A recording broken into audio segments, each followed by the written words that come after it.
Contexto Digital. Y le damos la bienvenida vía telefónica a Luis Fernando Gallardo, especialista en tecnologías de la información. Luis Fernando, muy buenos días. Muy buenos días, licenciado.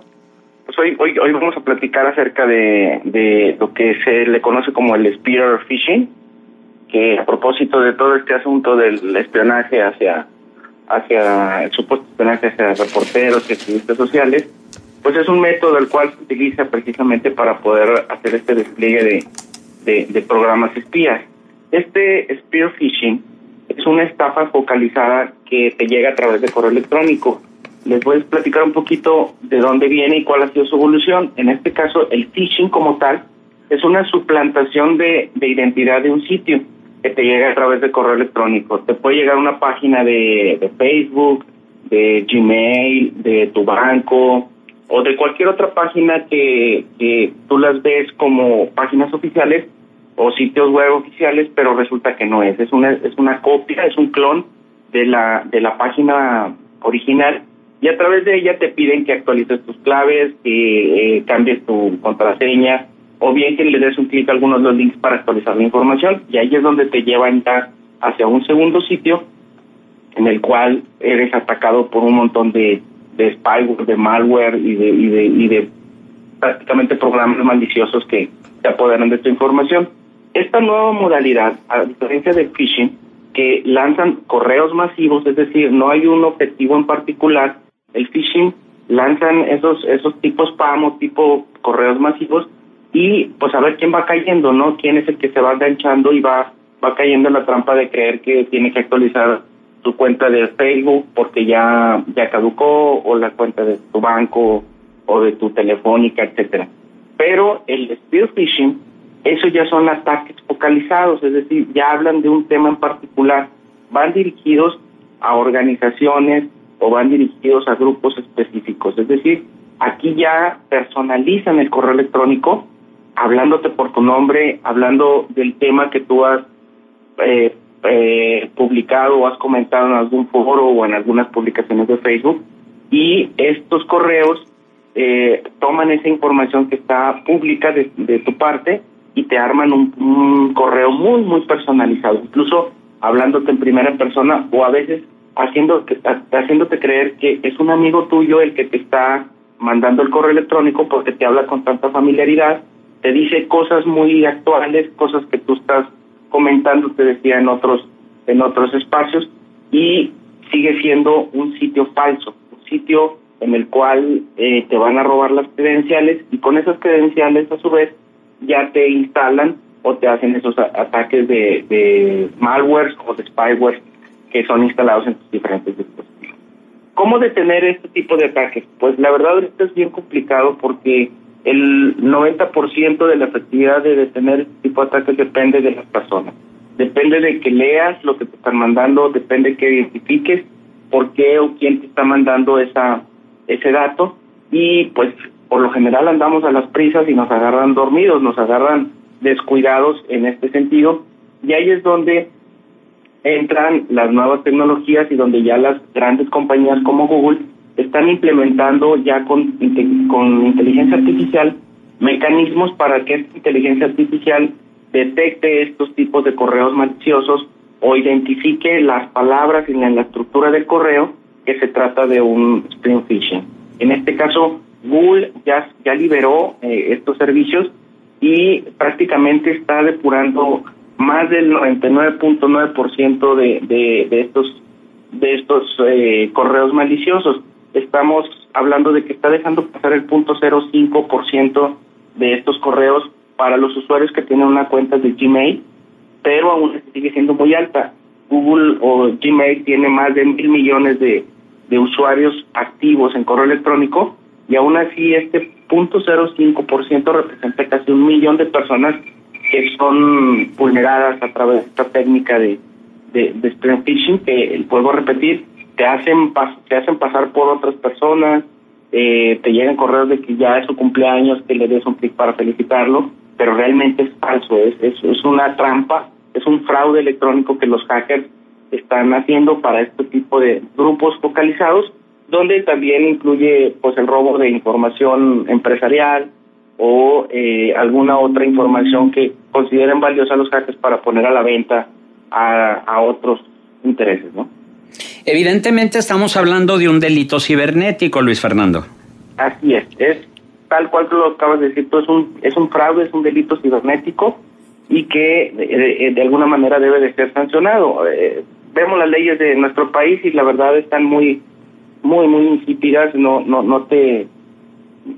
todavía en la parte legislativa no hay manera de ponerte fuertemente una sanción, ¿no? Más porque los ataques se hacen desde otros países, desde otros servidores y no necesariamente del país original. Entonces, pues te tienen que aplicar las leyes internacionales, es donde se hacen los recovecos legales para no ser sancionados en un momento dado para ya llegaron a detectar quién fue el que hizo ese fraude.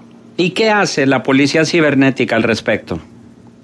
Pues yo creo que ahorita nada más está llegando al nivel de investigación, decirte cuáles son las fuentes, cuáles son los servidores, pero a pesar de que México ha firmado tratados internacionales con cooperación de estos países, si tú revisas la estadística, prácticamente no hay una sanción. Mira, acaba de pasar, por ejemplo, no tanto un caso de fraude, pero sí de delito cibernético, donde un papá en Argelia pone a su hijo desde arriba de un edificio, como si lo fuera a arrojar, y dice, señores, si no me dan 1000 likes en mi Facebook en este momento, voy a matar a mi hijo.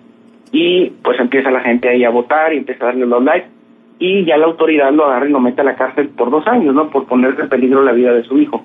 En el caso del espionaje, son software que los servidores donde se almacenan dicha información y desde donde están operando están en la red profunda, es decir, no ubicas físicamente en dónde está, y para poder sancionar este delito pues tienes que reunir todos los elementos para decir que tal o cual persona a través de estos servidores está cometiendo el delito cibernético.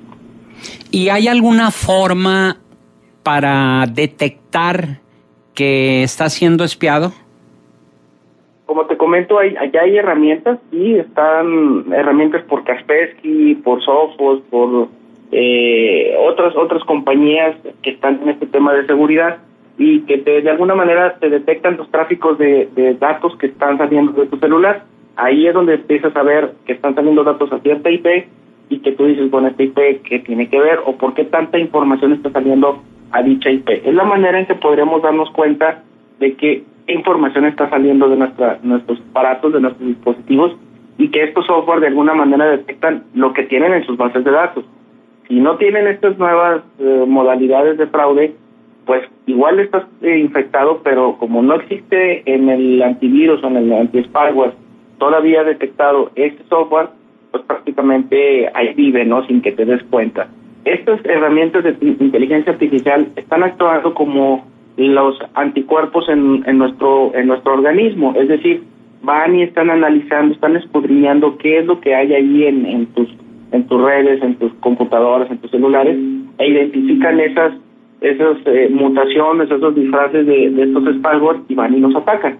Te digo, ahorita tienen una alta efectividad, cuando menos en Google, es decir, si quisiéramos reducir nuestro riesgo de ataque por un phishing o un spam phishing, recomendaría que tuvieran una cuenta de correo electrónico de Gmail, porque Gmail está ya utilizando esta inteligencia artificial que funge como si fuera estos anticuerpos que tiene el ser humano y que va deshaciéndose de todo lo que detecta como malicioso o peligroso. Nosotros como personas pues no nos damos cuenta de cómo está operando tu sistema inmunológico. Sería igual acá a este lado, a lo mejor tú vas a ver tus correos normales, pero los que ya traían phishing o traían spam phishing o malware, pues el mismo Google los está eliminando, los está quitando. El 70% del correo que recibimos es spam, es decir, pura publicidad. Pero ahora con estas modalidades del espionaje y están ya prácticamente vulnerando toda tu privacidad, es importante saber qué tipos de correo electrónico nos brindan un poquito mayores servicios. Hay un servicio de paga dentro de Gmail donde ya te manda alertas e incluso te alerta si una información está saliendo a un contacto porque comúnmente tú no le has mandado este tipo de información, en este caso para el robo de la información, que una vez que entran, tienen tus cuentas, te empiezan a mandar esta información a ellos mismos, a otras cuentas, y es donde ahí te podría detectar que esa información se está compartiendo fuera de tus contactos habituales. Ahora bien, en el caso de este espionaje que fue detectado a activistas, defensores de derechos humanos y periodistas, decía Luis Fernando García Muñoz, tu tocayo, el director ejecutivo de la Red por la Defensa de los Derechos Digitales, que le cuesta al gobierno $77,000 espiar a cada uno de los periodistas y activistas que ofrecieron la rueda de prensa, y pues este escándalo que se desató a raíz de la publicación en primera plana en el diario The New York Times. ¿Cuál consideras tú que debería ser la sanción que se le debe aplicar a quienes ejercieron esta práctica de espionaje? Pero lo más importante, Luis Fernando, si se puede ser juez y parte, porque la PGR sería quien investigaría, pero pues no se va a investigar a sí misma, ¿no? ¿O qué nos puedes comentar? Tal cual como comentas tú, Juan, precisamente es muy importante el tema del fiscal anticorrupción y de que dejemos de ser juez y parte en el gobierno para estar atendiendo estos asuntos. En cuestión de los costos del software, bueno, pues aparentemente, y también ha sido cuestionado incluso en estos días después de que New York Times da la nota, por otros periodistas también serios, donde dicen que New York Times no está dando fuentes, no está dando datos contundentes, y que de alguna manera pues deja entredicho este tipo de nota, y que también obedece, le dan el contexto político a la sucesión presidencial de nuestro país, ¿no? Es decir, que como siempre Estados Unidos empieza a meter temas para calentar los ambientes políticos, para dar ciertos desestabilizaciones, y que de ese ruido pues empiecen ellos a poner o a aplicar ciertas políticas de injerencia externa, ¿no? En cuestión del software, recordemos que Hacking Team, que fueron los primeros software de spyware que se compraron en México, fue hackeada esa empresa que se dedica a hackear. Y ahí es donde salió el listado de todos los clientes que tenían y lo que se pagaban. Esa sale publicada en Wikileaks, y es donde ahí se balconea prácticamente a los estados, a los gobiernos, y se dan cuenta de que México es su principal cliente, en este caso de Hacking Team. Ahora en esta nueva empresa, que es la que mencionan los periodistas, pues bueno, aparentemente ya hay unas órdenes de compra y unas órdenes de pago de ciertos niveles de gobierno, y que creo que por ahí hasta ya las blindaron, ¿no? Ya las pusieron como secreto, información secreta, que no pueden decir cuánto ni de qué se compró, por temas de seguridad nacional supuestamente, ¿no? Pero es fundamental que empecemos a fortalecer las instituciones en este tema de investigaciones. Creo que debe de tener un componente tecnológico muy importante, porque hacia esto ya va el tema de gobierno, y el caer nada más en notas o en cuestiones análogas va a dejar abiertas las puertas para que la gente que gobierna pueda salirse por la tangente. Sin embargo, si ya estás en la parte cibernética, en la parte electrónica, ahí es donde podrías ya ser más acucioso, más exhaustivo en el análisis de cómo se comporta un gobierno, ¿no? Bueno, pues el machetazo a caballo de espadas, ¿no? El hackeador hackeado. Luis Fernando Gallardo, nuestro agradecimiento por tu participación aquí en Contextos. ¿Algún punto de contacto? Estamos en Twitter, en L Gallardo A. Buenos días.